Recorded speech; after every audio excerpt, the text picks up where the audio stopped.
No one will easily admit that they are jealous of you. It is something that is not accepted and they will not admit it. On the contrary, they will appear in another way. But what if I told you that I am sure you have jealous people around you who are killing your blessings, and it is imperative that you learn to detect them? Today, I am going to tell you 4 signs to detect these jealous people. You will be surprised by the number of people around you, but it is not necessarily bad. It is simply an indicator of who you need to eliminate from your life and who you need to keep. This video is extremely powerful. Before we begin with today's instruction, make sure to subscribe and turn on the notification bell because I publish a huge amount of videos every day to help you transform your life. So, subscribe. And now, we begin with today's instruction. Pay close attention because it is extremely powerful. Look, you will never thrive no matter how good you are, no matter how good your intentions, no matter how good your energy, if you have a toxic environment. It is very important that you understand this. There is science behind this. You know that I base all my teaching on ancient and spiritual wisdom that is over 10,000 years old.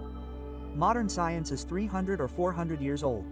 But some scientists are drawing on ancient wisdom and using modern science to explain ancient principles to us. One of them is Bruce Lipton. Lipton is the father of cell cloning.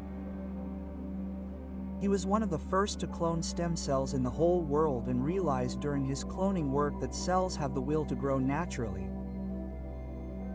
That is to say, naturally, cells want to grow and develop. You must understand that we are all a collection of cells. So our nature is to want to develop, grow, and flourish in every way.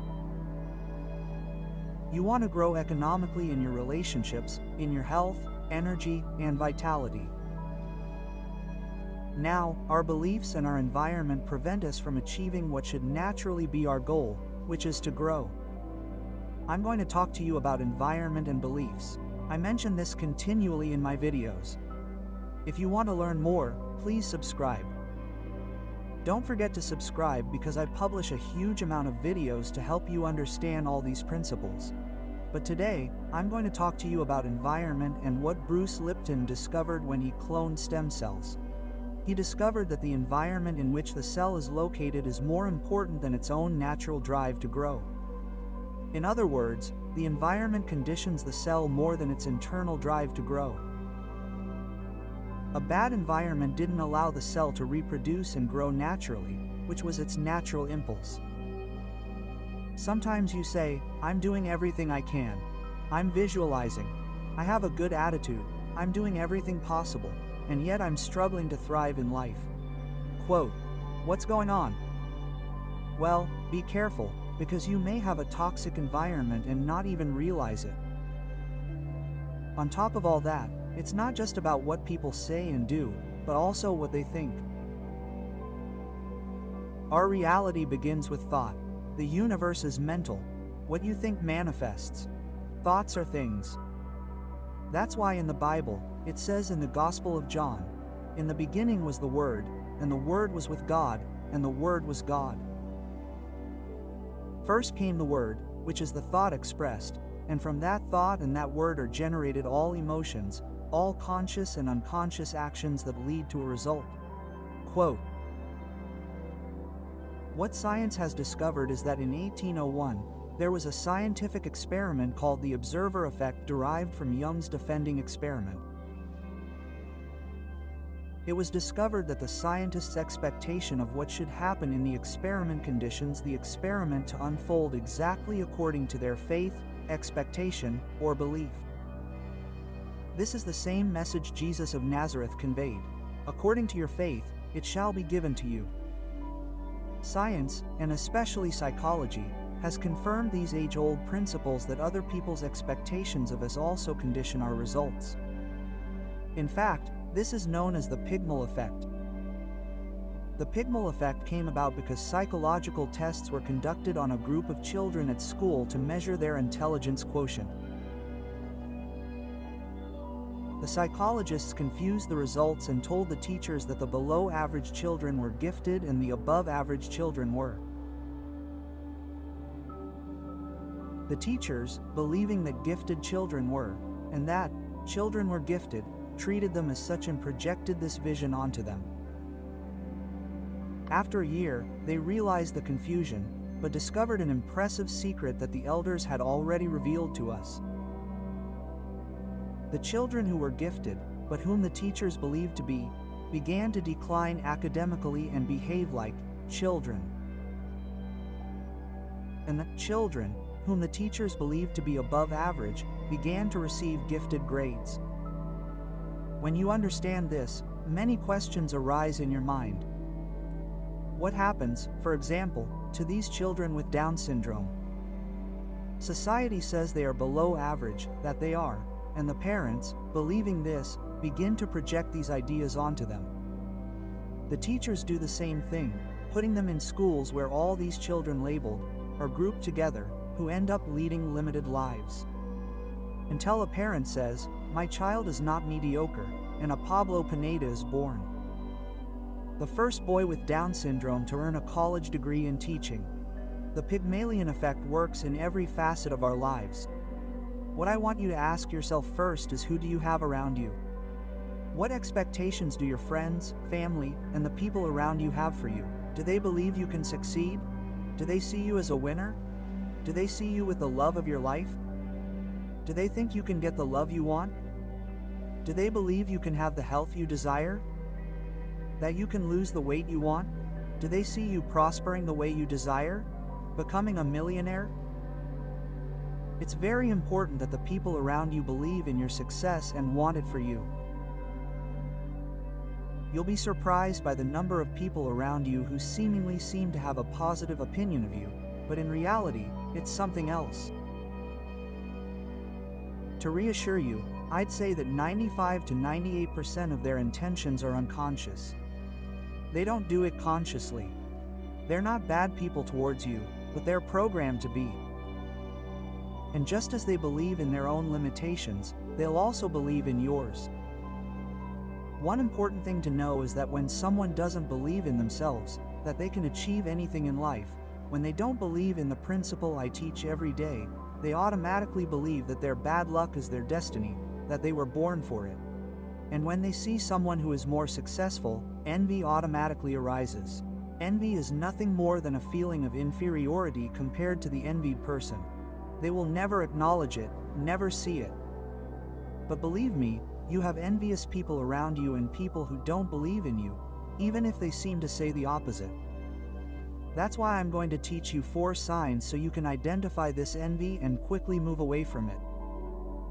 Because it's not just your belief, your expectations, and your faith that count, but also the faith of the people around you. In a passage in the Bible, a father of a Jewish girl asked Jesus to resurrect her. When they arrived, everyone was crying and mocking Jesus. No one believed it. And the first thing Jesus did was tell them to get out of here.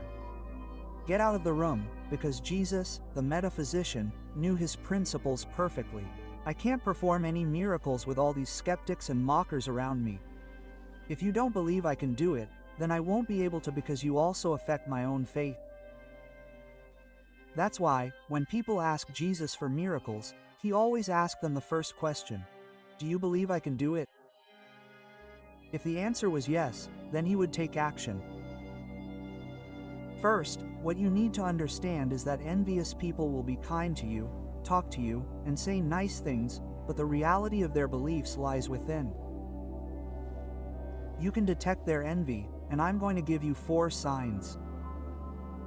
The first of these signs is micro-expressions. This means that the subconscious mind is reflected in the body. And why, even if you give someone medication, their belief is more important than the medication. In science, this is known as placebo effects. Most illnesses are a reflection of past trauma, and many doctors around the world now recognize this. Those with an old-fashioned view, of course, don't. Micro-expressions reveal that in the first 2 to 3 seconds of giving good or bad news to that envious person, you will see it reflected in their body. This will show in her eyes. You'll see a different glint in her eyes. Her nose will wrinkle, her eyebrows will twitch. If you give her good news, in the first 2 to 3 seconds, you'll see a micro expression of displeasure. Then she'll automatically put on a fake smile. If you give her bad news, in the first 2 to 3 seconds, you'll see a micro expression of joy, then she'll put on a sad look. The first few moments are crucial because that's when the subconscious, the reactive, and the impulsive thinking manifests in the body. The second sign I noted here is gossip. Envious people will talk about you to others, bring up things from your past. They'll say that you're unreliable, that you're not who you seem. They'll spread rumors about you.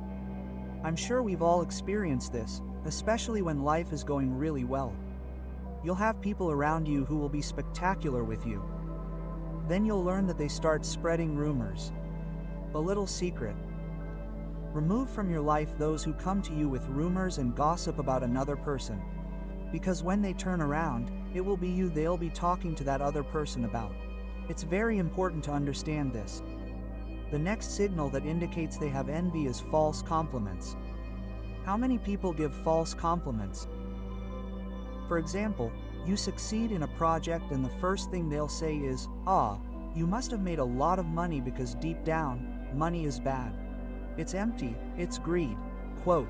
So, they give you a false compliment instead of saying, "Wow, that's incredible, I'm so happy for you, it's magnificent what you accomplish." Quote. No, they'll immediately talk about money. This indicates total and utter envy.